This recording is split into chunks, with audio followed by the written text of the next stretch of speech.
Jumpa lagi di mata kuliah pemrograman web bersama kami di STT Terpadu Nurul Fikri, program studi Sistem Informasi dan Teknik Informatika. Bersama saya Sirojul Munir akan menemani Anda belajar pemrograman web, ya, mulai dari materi HTML, CSS, JavaScript, PHP, MySQL, dan Web Framework.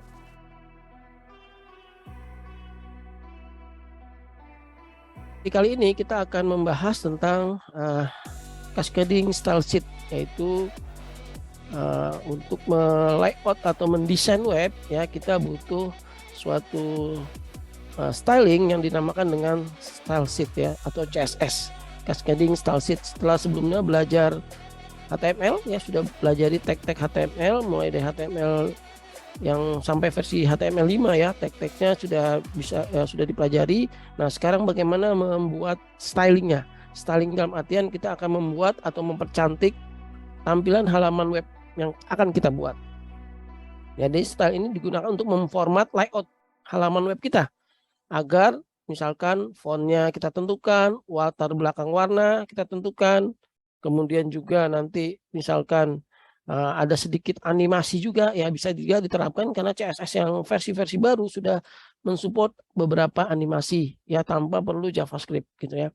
Kemudian juga ada stylingnya, nanti bisa kita define dalam suatu file terpisah, disebut juga dengan external style, ya. Nanti filenya disimpan dalam directory .css, ya. Kalau kemarin masih satu file HTML saja, CSS-nya kita letakkan di sana, ya, tapi sekarang kita akan coba nanti dipisahkan filenya agar nanti bisa dipakai di beberapa file atau dokumen web gitu, ya.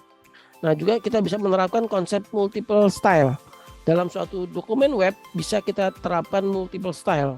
Nah, nanti bisa ada logic di situ, ya, webnya nanti karena pendekatan ke webnya nanti responsive web design, bagaimana webnya tuh beradaptasi atau halaman web kita atau coding web kita itu nanti akan kita logic bagaimana nanti agar tampil sebaik-baiknya di dalam beberapa platform device. Misalkan di desktop atau di PC atau di handphone gitu, ya, atau di tablet atau bahkan di layar besar. Nah, itu bisa menerapkan konsep responsive web design. Nanti kita sampai ke sana, ya. Nah, nanti pasti dia menerapkan konsep multiple style. Jadi stylenya tuh ada dua nanti, ya. Style yang menggunakan library CSS, ya, library CSS itu kumpulan program CSS nanti bisa kita masukkan. Contohnya nanti kita pakai Bootstrap gitu, ya, atau pakai Tailwind gitu, ya. Nah, nanti baru kita define CSS kita sendiri. Jadi ada dua, CSS buat yang dari library-nya dan CSS yang kita define sendiri. Itu nanti konsep multiple style gitu, ya. Nah, jadi CSS ini sudah versi 3, ya. Nanti versinya sudah di di validasi juga dengan W3org nanti. Jadi kode program CSS kita nanti akan divalidasi, ya, sama seperti HTML validator, maka CSS pun ada validator. Jadi jangan khawatir kalau kita baru belajar, apakah ini udah benar atau belum, codingan kita sudah tepat atau belum, apakah nanti akan bagus di beberapa browser yang mendukung CSS3 ini, maka ngujinya adalah dengan dicek di sini jixy.w3.org CSS validator. Di halaman web ini, nah, nanti tinggal copy aja itu CSS-nya yang kamu buat atau kalian buat, nanti dipaste, dicek di situ. Seperti HTML validator, ya. Nah, coba bagaimana sekarang cara menulisnya. Jadi ada beberapa style atau gaya untuk menulis CSS ini. Yang pertama inline style, sudah kita singgung sedikit, ya, di pertemuan HTML, dan juga internal style di pertemuan terakhir tentang HTML5 layout sudah kita singgung sedikit tentang internal style. Nah, nanti kita akan bahas tentang external style. Jadi ada inline style, internal style, dan external style. Inline style itu apa sih? Inline style itu deklarasi stylenya tuh di dalam tag HTML, ya. Jadi ada tag HTML atau selector, nanti kita define style di sini.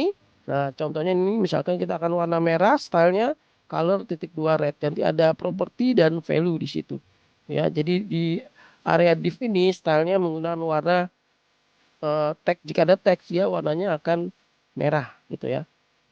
Nah, nanti pendefinisiannya seperti ini, ya. Dia ada tag atau selector, nanti ada style. Nah, ini kalau lebih dari satu settingannya, properti dan value-nya, ya, Jadi nanti ada separasinya titik koma di sini. Ya, dipanjang ke kanan aja ya. Misalkan properti font size-nya 18 pixel, ada titik 2 di sini. Nah, color titik 2 orange gitu ya. Nah, ini kalau 3 ya udah tinggal sebelah kanannya ya. Nah, seperti itu. Nah, inline style ini contohnya seperti ini nih ya. Kita ingin membuat warnanya jadi orange di heading 2 ya. Jadi codingannya seperti ini. Nah, ini sudah pernah kita coba ya di pertemuan sebelumnya tentang HTML. Nah, berikutnya yang gaya kedua atau styling kedua adalah internal style atau embedded style, yaitu teknik CSS-nya didefinisikan atau CSS-nya didefinisikan di dalam tag head. Di tag head ya, seperti ketahui tag head itu isinya apa aja?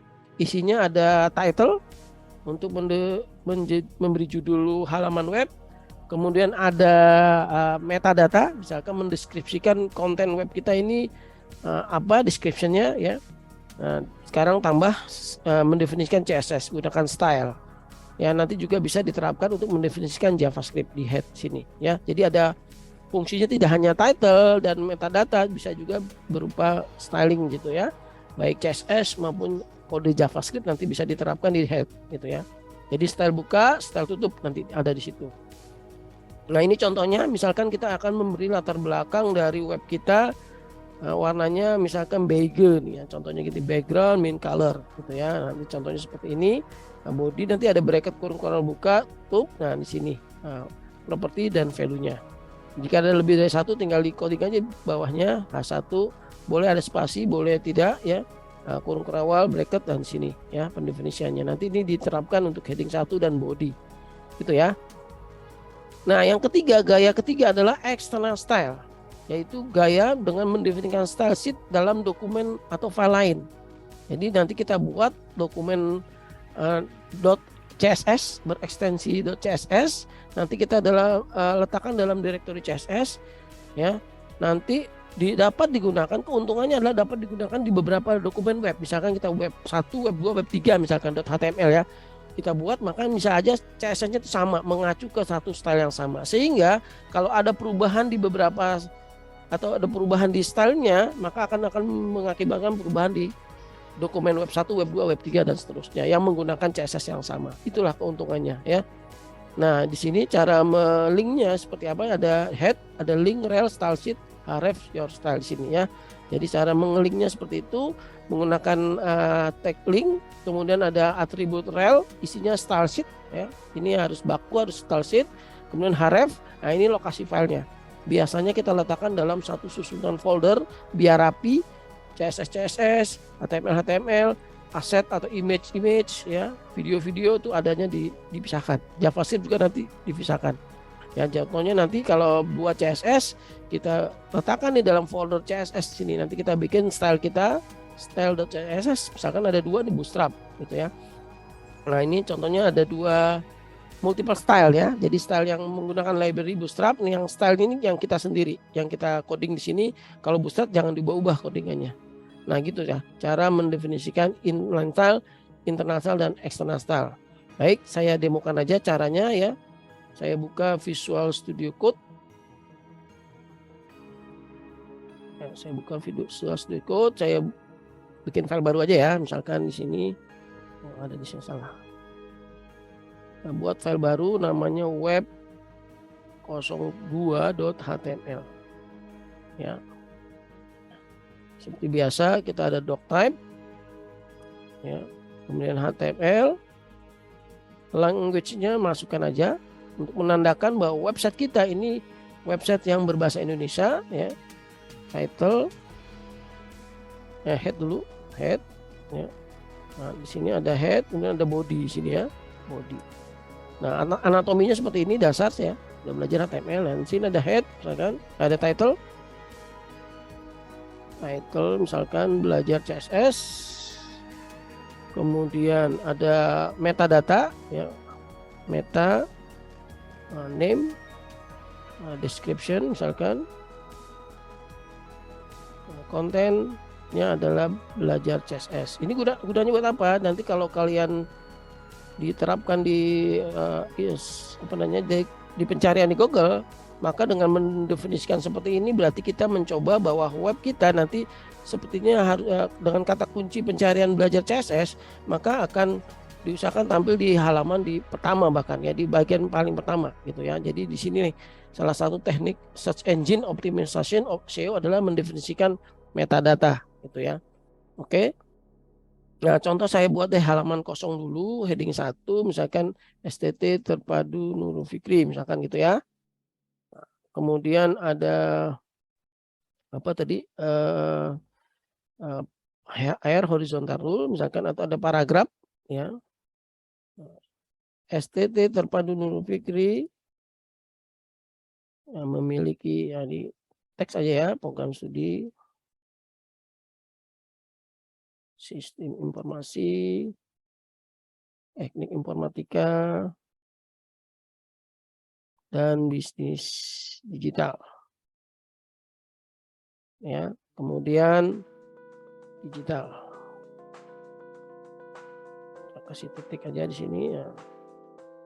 Kampus STT berlokasi di Kota Depok, Jawa Barat. Nah, gitu ya. Kemudian saya bikin lagi heading 2. Peminatan prodi sistem informasi. Nah, peminatannya apa aja nih? Ada yang hafal? RISE, PS, IT governance. Ada peningkatan bisnis digital itu atau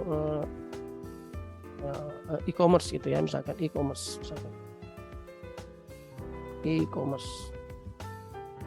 misalkan ya, ini e-commerce-nya nanti contohnya seperti itu. Nah, ini kita tampilkan webnya nih ya. Di sini saya close aja ya. Jadi buat info aja tuh ya, buat SI bisa lihat di situ di Akademik Nurul Fikri SID ya.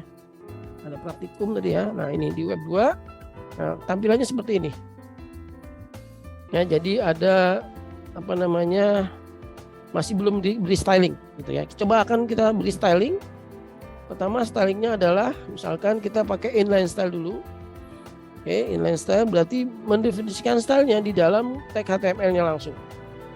Ya, contohnya di sini di heading 1 style color orange misalkan, atau blue deh, blue. Ya. Kemudian ada text align-nya center misalkan. Nah, ini adalah mendefinisikan secara inline style. Dan kita coba ya di pertemuan sebelumnya ketika belajar HTML ada text, ada atribut style. Nah, sehingga hasilnya ada sedikit perubahan, warnanya biru seperti ini. Ya. Oke. Nah, bagaimana internal style? Internal style itu di sini define-nya di style. Ya. Nah, nanti di define-nya di sini, nanti misalkan apa? Body deh. Halamannya kita akan set background-nya warna beige misalkan. Ya, atau ada banyak warna di sini, beige deh ya. Saya suka warna beige. Enggak kuning tapi gitu ya. Warna cat gitu ya, beige. Nah, ini STT tempat dulu warnanya backgroundnya seperti ini. Ya. Nah, ini namanya internal style. Misalkan kita ada heading 1 di sini ya.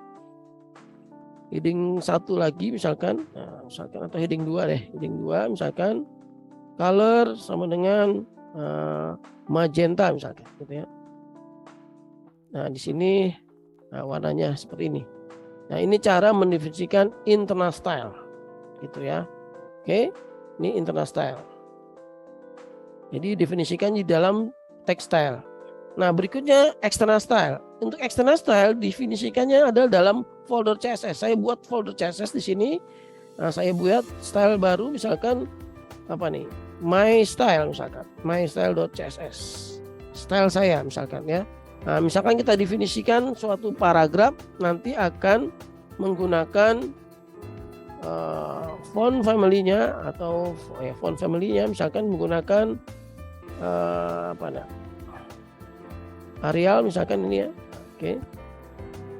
Font family berarti paragrafnya nanti akan kita pakai ini ya. Kemudian bagaimana cara menyambungkannya? Kita harus tambahkan dulu sambungannya di sini ya, misalkan di sini ya. Link rel style sheet. Nah, nama filenya apa? Href ya. Nah, tadi CSS my style ini dia, gitu ya. Nah, berarti sudah menyambung nih. Ya, nanti font ini, paragraf ini akan kita stylingnya menggunakan huruf apa tadi? Huruf apa tadi? Huruf Arial, gitu ya. Di reload, nah jadi sudah berubah nih tampilannya, ya. Jadi bisa berlaku di sini, ya, hurufnya Arial, gitu ya, untuk font, gitu ya. Oke. Nah, misalkan, nah ini ya cara mendengar eksternal seperti itu, ya.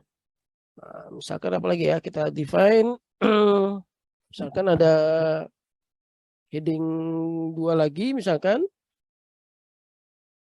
ya peminatan prodi teknik informatika. Ya, misalkan saya kopas aja. Nah, gitu ya. Misalkan peminatannya dia ada rekayasa perangkat lunak, kemudian ada apa di sini? Ada jaringan komputer misalkan infrastruktur jaringan, ya, infrastruktur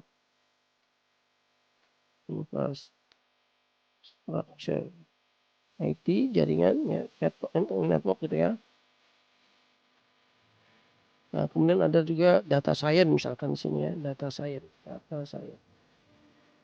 rekayasa perangkat lunak ya ini ya. Nah, jadi kita lihat di sini warnanya udah otomatis ya, warnanya magenta di sini. Ini yang melakukan stylenya ada di mana? Ada di sini di body gitu ya. Itu adalah cara mendefinisikan external style dan internal style misalkan ya. Dan juga tadi inline style. Nah, sekarang coba kita compare ya. Apa perbedaannya antara inline style dengan internal style dulu ya. Contohnya di sini ya. Heading 1 ini kita set warnanya adalah merah di sini ya. Sorry, warna. Heading 1 warnanya biru. Misalnya kita define di sini. Heading 1 misalkan colornya warnanya green misalkan. Green gitu ya, hijau gitu ya. Apa yang terjadi di sini ya? Tidak terjadi perubahan. Warnanya tetap biru. Ya, kenapa? Karena dia di override yang awalnya hijau kita ganti dengan biru. Jadi kalau ini saya hapus ya, maka dia warnanya sekarang sudah jadi hijau. Nah, satu hijau ya. Nah, kalau ingin mengoverride kita tambahkan aja di sini ya. Style, nah berarti kita menulis ulang. Jadi derajatnya lebih tinggi inline style ketimbang apa tapi internal style gitu ya. Jadi menulis ulang, jadi derajatnya lebih tinggi. Nah, jadi warna biru gitu. Jadi yang diambil tuh yang di style langsung tuh ya. Jadi namun demikian dari segi efisien lebih efisien di internal style karena cukup define satu kali heading 2, maka heading 2-nya nih otomatis kita tidak perlu style-style lagi. Sudah langsung berwarna magenta gitu. Ya, jadi langsung gitu ya. Jadi cukup simple ini ya jadi berlaku di dokumen ini gitu ya. Nah, sekarang kita bandingkan lagi nih antara internal style dengan external style. Nah, kalau external style ya, contohnya kita define di sini apa? Heading 2 deh, heading 2 ya. Kita heading 2 misalkan colornya warnanya misalkan orange misalkan. Nah, heading 2 kita lihat di dokumen web kita ya, di sini style, di sini link. Nah, my style-nya jadi ya kita lihat di sini. Nah, warnanya berubah jadi orange ya. Ya, tapi sesungguhnya ini kalau kita balik harusnya nih yang style ini nih adanya di bawahnya ini ya, di bawahnya eksternal di sini. Nah, kalau seperti ini dibalik ya, warnanya yang awalnya orange ya akan berubah menjadi warna H2 tadi ya, ini magenta gitu ya. Jadi derajat heading 2 derajat internal style lebih tinggi dibandingkan external style. Tapi tentu saja nulisnya duluan external style baru internal style di sini. Ya, tapi dari segi kepraktisannya lebih praktis dari external style. Kenapa? Karena external style ini nanti bisa dipakai di beberapa dokumen. Ya, misalkan di web 2 nih, saya ada web 2 mau pakai stylenya my style gitu ya. Ya, sudah tinggal dibuka aja web 1 ya, ada web 1 nih. Ini masih pakai styleku nih, saya ubah nih. Ya, kita coba akses dulu web 1 ya, web 1. Nah, ini seperti ini. Kita pakai stylenya dia my style tadi. Nah, jadi satu dokumen CSS bisa dipakai di dua tempat. Nah, ini berubah juga gitu ya. Nah, contohnya seperti itu. Ya, dari segi kepraktisan lebih praktis menggunakan external style karena bisa dipakai di beberapa dokumen web. Nah, itu bedanya internal, inline, dan external style. Itu ya. Oke, saya lanjutkan ya. Nah, di sini bahkan bisa lebih dari satu ya, makanya nanti dengan multiple style gitu ya. Nah, selektor itu seperti ini. Ada paragraf itu namanya selektor ya, body. Nah, ini selektor. Nah, identifiernya seperti ini ya. Nah, tipe selektor ini nanti akan menentukan aturannya nanti yang dapat kita terapkan dalam dokumen HTML. Jadi ada 3 jenis selektor. Selektor elemen selektor yang tadi namanya elemen selektor. Ada juga ID selektor, yaitu dengan memberikan ID di dalam dokumen HTML ya, nanti caranya pakai pagar gitu ya, atau pakai kelas ya. Tapi yang ID ini biasanya gunanya untuk memberi identifikasi number, berarti unique number ya. Jadi dalam dokumen web nanti nggak boleh ID-nya tuh ada yang sama. Misalkan paragrafnya yang pertama, paragraf pertama nama ID-nya NF, paragraf kedua namanya ID-nya NF, nggak boleh, harus berbeda. Nah, nanti biasanya dipakai untuk JavaScript, nanti untuk logic JavaScript gitu ya. Nah, ini tipenya contohnya seperti ini. P berarti yang biasa tadi ya, ada ID selector. Nah, ini pakai ID ya, NF ya, terus ada pakai kelas gitu ya. Bagaimana caranya menerapkannya? Ya, contohnya seperti ini. Codingan kita lagi ya, web 2. Nah, contohnya nih kita beri ID nih. ID-nya namanya misalkan H2 ini. Namanya ID-nya sama dengan SI misalkan ya. Yang ini ID-nya namanya TI misalkan gitu ya. Oke. Saya kasih nama ID-nya nih. Jadi nggak boleh sama nih, SI di sini, SI lagi nggak boleh. Ya, dalam satu dokumen harus satu yang unik. Nah, cara melakukan stylenya kalau ID dia pakai pagar $SI, biasanya warnanya orange kalau itu apa SI ya. Kalau TI warnanya biru misalkan. Colornya blue-nya blue apa nih? Ya. Sky blue ada gak? Sky blue misalkan gitu ya, sky blue gitu ya. Nah, nanti kita coba cek di sini di web 2. Nah, sudah berubah warnanya orange ya, heading 2-nya ini adalah apa yang tadi ya, ID-nya gitu ya. Jadi caranya adalah dengan membuat ID gitu ya. Nah, kalau yang titik ini pakai kelas.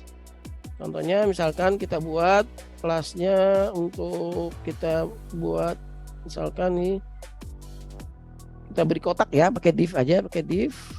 Ini ke div-nya nih saya kotakin. Misalkan di sini div. Nah, ini kelasnya adalah kelas SI misalkan. Ya. Kotak SI misalkan, namanya kotak SI misalkan ya. Nah, nanti caranya kalau kelas ini mendefinisikannya dengan titik di sini. Ya, titik kotak SI kotak ya tadi. Kotak SI. Ya, kotak SI. Nah, misalkan apa border 1 pixel solid atau dotted, misalkan dotted. Nah, warnanya misalkan magenta misalkan gitu ya. Nah, nanti akan diberi kotak ini. Nah, sebenarnya kotak ini seperti ini. Gitu ya. Nah, itu namanya pakai titik ya, titik. Nanti cara manggilnya pakai kelas gitu ya. Nah, contoh ini kelas kotak SI misalkan.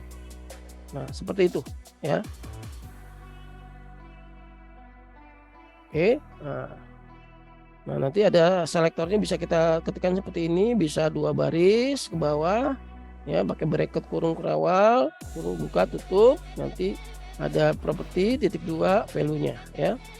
Jika lebih dari 1 tinggal titik koma aja, ketikkan lagi di bawahnya atau di sebelah kanannya juga boleh seperti ini di sebelah kanannya ya. Nah, nanti juga bisa melakukan seperti ini ya, paragraf. Ya, ini contohnya tadi ya, yang elemen selektor ya, table seperti ini.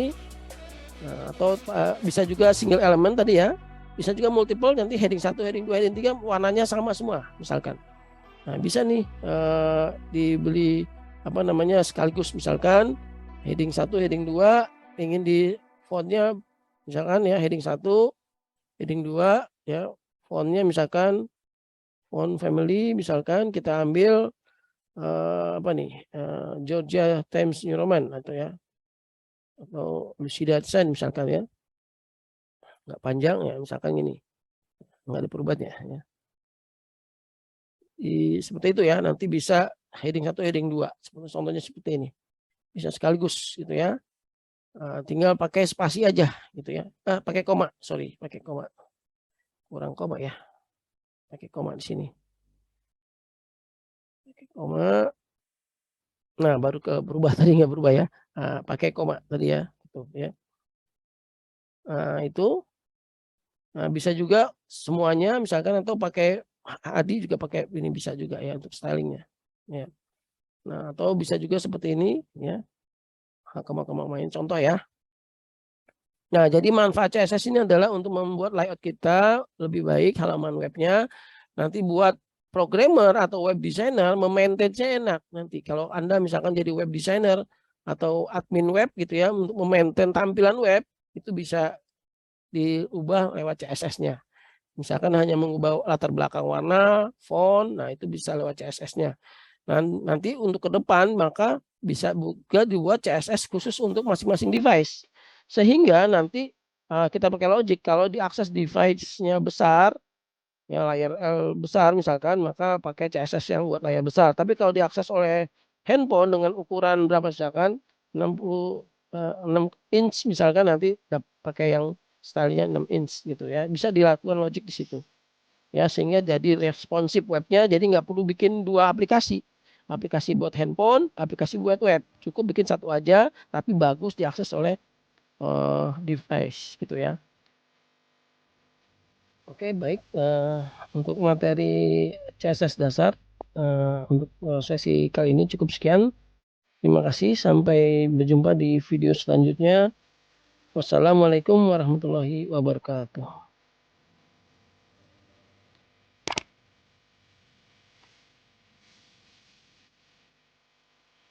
Jangan lupa ya, subscribe, like, and share videonya.